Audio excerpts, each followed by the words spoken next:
Bab 1. Informatika sekarang dan masa depan. Persepsi. Definisi informatika ialah sesuatu yang berkaitan dengan struktur, sifat, dan interaksi dari beberapa sistem yang dipakai untuk mengumpulkan data, memproses, dan menyimpan hasil pemrosesan data, serta menampilkannya dalam bentuk informasi. Adapun bidang ilmu yang termasuk dalam informatika meliputi beberapa jenis bidang, termasuk di dalamnya ilmu komputer, ilmu informasi, sistem informasi, teknik komputer, dan aplikasi informasi dalam sistem informasi manajemen. Aspek informatika sebenarnya lebih luas dari sekedar implementasi sistem informasi berbasis komputer, karena masih banyak informasi yang belum diproses, bahkan tidak diproses. Menggunakan komputer juga dapat dimasukkan di dalam aspek dari informatika. Informatika memiliki konsep dasar, teori, dan perkembangan aplikasi tersendiri, software development. Guna mempelajari materi pada bab ini lebih dalam lagi, mari kita pelajari dengan saksama. A. Informatika. 1. Informatika adalah ilmu yang mempelajari cara mengolah data menjadi informasi dengan memanfaatkan teknologi. Ilmu ini mencakup aspek teknis, kognitif, dan sosial, serta memiliki penerapan luas seperti di bidang medis, pertanian, pemerintahan, hukum, hingga bioinformatika. 2. Literasi digital. Literasi digital adalah kemampuan menyaring, memahami, dan menggunakan informasi digital dengan tepat di era teknologi yang serba cepat. Literasi digital penting karena masyarakat menerima informasi sangat cepat, banyak hoaks menyebar dan dapat berdampak buruk, terutama bagi remaja yang masih labil. Penggunaan aplikasi dan teknologi yang tepat dapat mendukung perkembangan pendidikan, ekonomi, dan kehidupan sosial. A. Komponen dalam literasi digital. Literasi digital adalah kemampuan seseorang untuk menyaring, memahami, dan menggunakan informasi digital secara tepat. Hal ini penting karena penyebaran hoaks sangat cepat dan dapat berdampak buruk, terutama bagi remaja yang mudah menerima informasi tanpa mengecek kebenarannya. Menurut Steve Wheeler, terdapat 9 komponen utama literasi digital, yaitu yang pertama, social networking, yang kedua, transliterasi, yang ketiga, maintaining privacy, yang keempat, manage identity, yang kelima, creating content, yang keenam, organizing and sharing content, yang ketujuh, reusing atau repurposing content, yang ke-8, filtering and selection content, yang ke-9, self-broadcasting. B. Manfaat literasi digital. Yang pertama, tetap terhubung, yang dimana memudahkan komunikasi cepat lewat internet. Yang kedua, keputusan lebih baik, bisa mencari dan membandingkan informasi. Yang ketiga, meningkatkan keterampilan kerja, menguasai aplikasi digital seperti Word and Excel. Yang keempat, dampak positif bagi masyarakat konten digital, bisa memengaruhi dan mendorong perubahan sosial. Yang kelima, menghemat waktu, yang dimana informasi mudah ditemukan dan layanan online lebih praktis. Yang keenam, belajar lebih cepat, di mana materi atau istilah mudah dicari secara digital. B. Informatika saat ini. Informatika atau ilmu komputer adalah bidang yang mempelajari cara memproses, mengolah, menganalisis, dan mengelola informasi menggunakan teknologi komputer. Perkembangannya sangat pesat dan memengaruhi hampir semua aspek kehidupan, seperti perangkat keras, perangkat lunak, internet, dan kecerdasan buatan atau AI. Di era revolusi industri 4.0, teknologi informasi dan komunikasi digabungkan ke dalam dunia industri, sehingga banyak pekerjaan manual kini digantikan oleh mesin otomatis. 1. Revolusi Industri 4.0. Istilah revolusi industri 4.0 pertama kali digunakan oleh pemerintah Jerman pada Hannover Fair 2011. Tujuannya menaikkan level industri melalui pemanfaatan teknologi digital, otomatisasi, dan sistem siberfisik. Ciri utamanya adalah penggabungan teknologi informasi dan komunikasi dengan industri sehingga semua sistem saling terhubung dan dapat berbagi data secara cepat. Dampak dari adanya revolusi industri 4.0 ini meningkatkan pendapatan nasional, peningkatan peluang kerja bagi tenaga ahli, serta kemudahan dalam mengakses informasi. Contoh penerapan industri 4.0 adanya urbanisasi berdampak untuk lingkungan lebih rentan terhadap serangan siber. 2. Internet of Things. Teknologi saat ini berkembang sangat cepat, salah satunya dengan munculnya Internet of Things.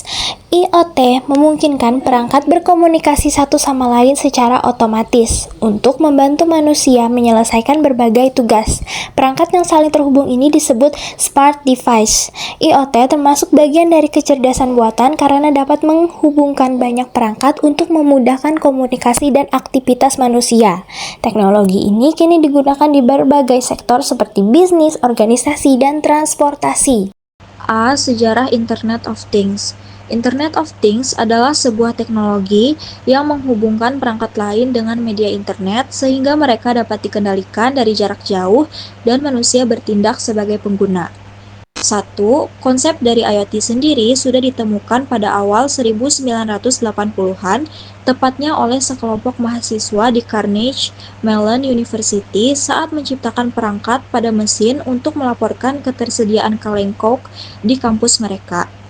2. Selain itu, kelompok mahasiswa di Universitas Cambridge juga mencoba menggunakan sebuah kamera web untuk melaporkan ketersediaan kopi. 3. Pada tahun 1994, Steve Mann menciptakan IoT lainnya dalam bentuk webcam. 4. Setelah itu, pada tahun 1995, Paul Savo menemukan teknologi sensor yang bisa digunakan di berbagai perangkat. B. Unsur-unsur pembentuk IoT. 1. Active Engagement. 2. Artificial Intelligence atau AI. 3. Konektivitas. 4. Perangkat mikro. 5. Data olahan.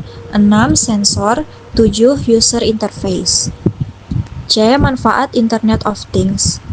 Kinerja dari IoT menjadikan perangkat dan objek dengan sensor akan terhubung pada suatu jaringan, kemudian mengintegrasikan data antar perangkat serta menerapkan analitik untuk saling berkomunikasi dengan menggunakan aplikasi yang telah dibuat.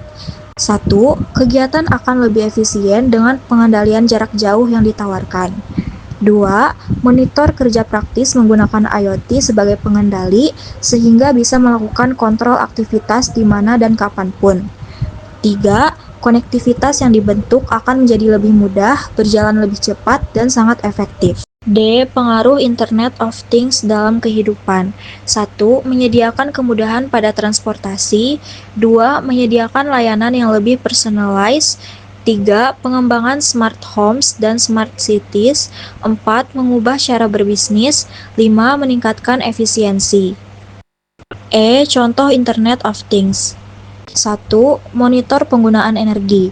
Pengguna dapat melakukan akses remote control array, memanajemen pusat interface dengan basis cloud computing untuk mengaktifasi penjadwalan pada perangkat tertentu. 2. Otomatisasi bangunan.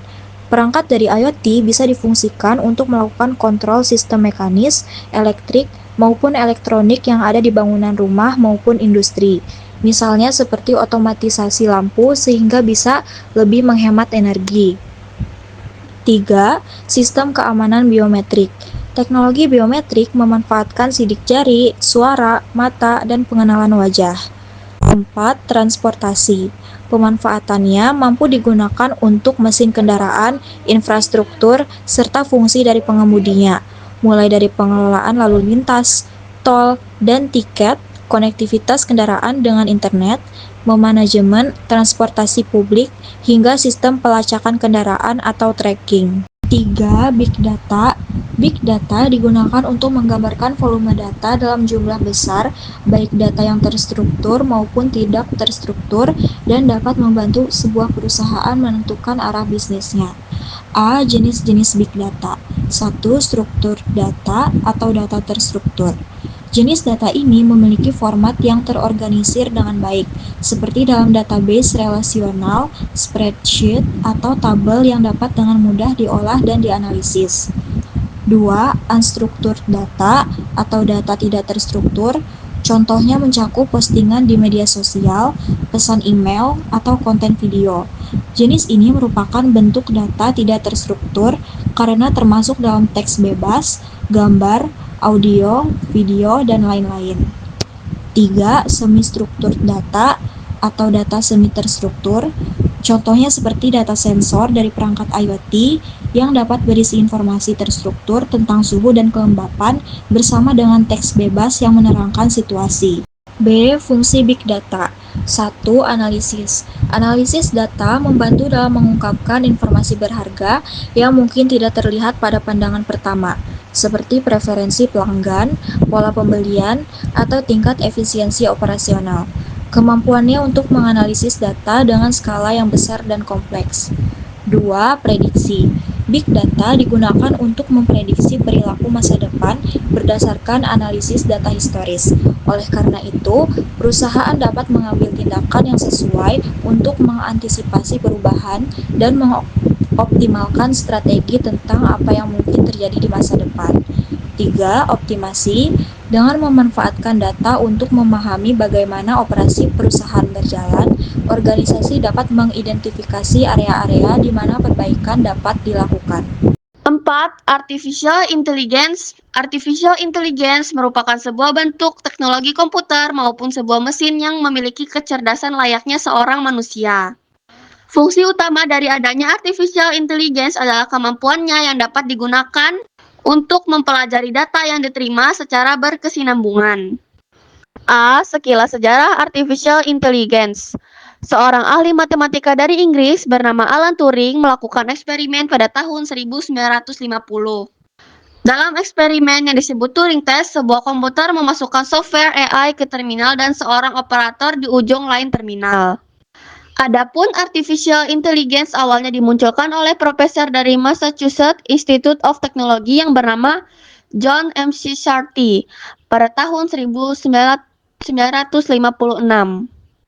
Pada Dartmouth Conference yang dihadiri oleh para peneliti AI.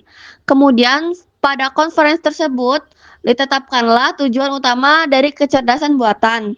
Salah satunya yaitu mengetahui dan memodelkan proses-proses berpikir manusia dan mendesain mesin agar dapat menirukan perilaku manusia. B. Cara kerja Artificial Intelligence.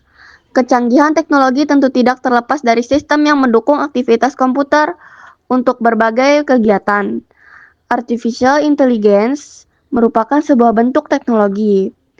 C. Jenis-jenis Artificial Intelligence. 1.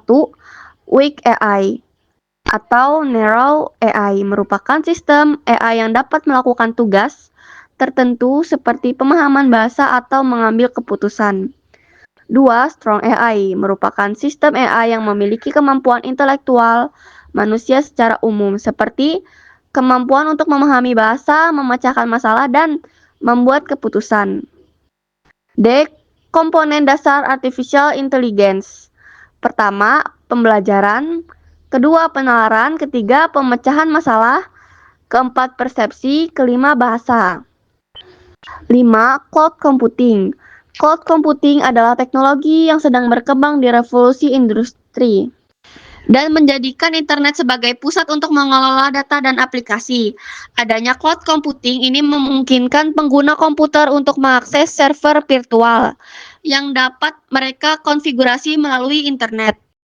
A. Konsep dasar cloud computing. Cloud computing memiliki kemiripan dengan komputer pribadi, yaitu menggunakan 3 komponen penting mulai dari server, software, dan sistem operasi. Ketiga komponen utama akan didukung menggunakan koneksi internet agar bisa diakses. Jika diibaratkan CPU komputer, cloud computing terdiri dari komponen server yang berisi seperti RAM, prosesor, dan hard disk. B. Komponen dan struktur dalam cloud computing. 1. Perangkat keras. 2. Penyimpanan. 3. Jaringan. 4. Virtualisasi. C. Model cloud computing. Cloud computing atau komputasi awan pada dasarnya sama dengan media penyimpanan konvensional seperti hard disk drive, flash disk, dan lain sebagainya. 1. Jenis cloud. A. Model hardware as a service. Hardware as a Service adalah model lapisan paling bawah dari arsitektur cloud computing. Layanan ini adalah penyediaan fasilitas perangkat keras atau hardware secara fisik yang membentuk backbone dari sistem cloud computing. B. Model Software as a Service. Layanan ini sangat berguna bagi tim yang bekerja dengan terpisah ruang dan jarak. Model layanan cloud ini juga memberi kemudahan untuk banyak hal, mulai dari pengelolaan, akuntansi, manajemen personalia, atau human resource development, pemasaran atau marketing hingga penyimpanan data. C.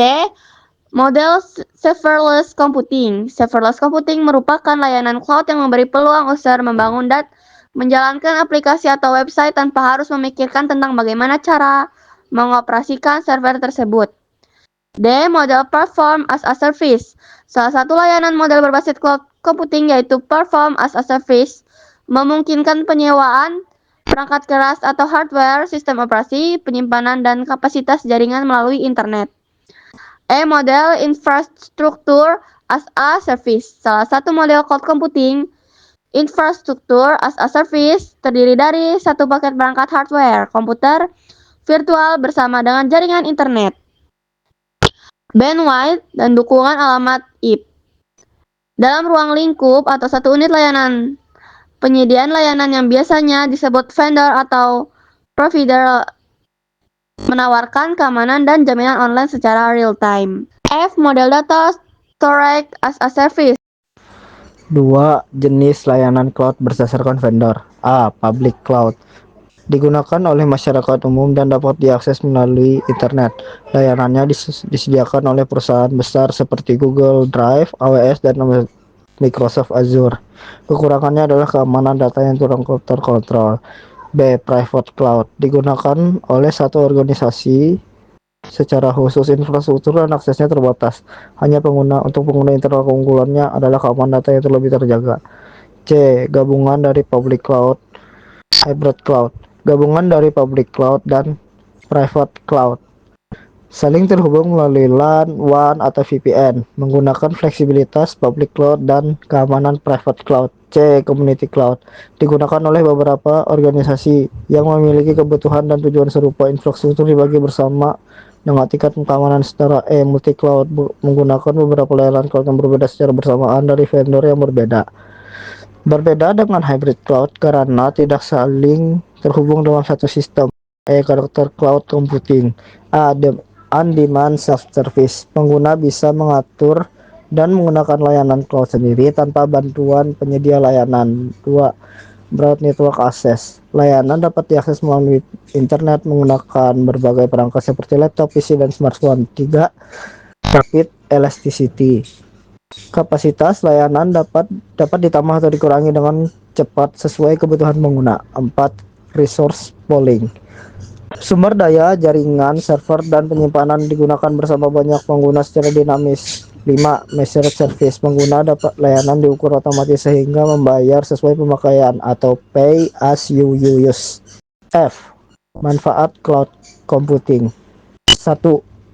Cadangan dan penyimpanan data. Cloud menyediakan sistem backup dan disaster recovery sehingga data aman dari kehilangan. 2. Efisiensi biaya. Tidak perlu membeli server, software, ataupun hardware karena semua sudah disediakan oleh penyedia cloud. 3. Fleksibilitas. Kapasitas penyimpanan dapat ditambah atau dikurangi secara cepat. 4. Privasi dan keamanan data. Cloud menyediakan sistem perlindungan untuk mencegah pencurian dan kebocoran data. G. Implementasi cloud computing dalam kehidupan sehari-hari. Asisten pintar yaitu ada Siri, Alexa, dan juga Google Assistant. 2. Berbagi file yaitu ada Google Drive, Dropbox, dan juga OneDrive. Media sosial yaitu ada seperti TikTok, Instagram, Facebook, dan juga yang lain-lain. Yang keempat yaitu email berbasis web yaitu ada Gmail dan juga Outlook. Kelima yaitu ada video call dan telekonferensi yaitu ada Zoom, Google Meet, and Teams. 6. Belanja dan perbankan online yaitu ada Shopee, Tokopedia, dan juga Bank Mandiri, dan lain-lain.